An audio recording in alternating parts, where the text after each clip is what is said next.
السلام عليكم magacayga waa Sahra waxa ahay arday ka tirsan Cafe Technology Center waxa dhameeyay HTML iyo CSS muddo 2 bilood iyo bar gudaheeda ah oo aan ku dhisnay oo ku soo bandhignay website iyo qurux badan hadii aad hore u baratay HTML iyo CSS waan ugu soo biiri kartaa waxa diyaarin doonaa mashruucyo waaweyn si aan u noqono developers xirfadlayaal ah inta kadib waxaan diyaar u nahay inaan xirfadayada kor u sii qaadno oo aan sii barano course-ka noo dhiman sida JavaScript, Bootstrap, jQuery, PHP iyo MySQL. xarunta tababarada ee Cafe Technology Center waxay soo saartay in ka badan 2500 oo arday kuwaas oo ah xirfadlayaal suuqa ku jira.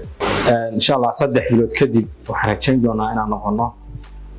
full stack web developer xirfadlayaal leh oo suuqa wax badan ka bedeli doona. ku soo biira Cafe Technology Center si aad u noqoto full stack web developer.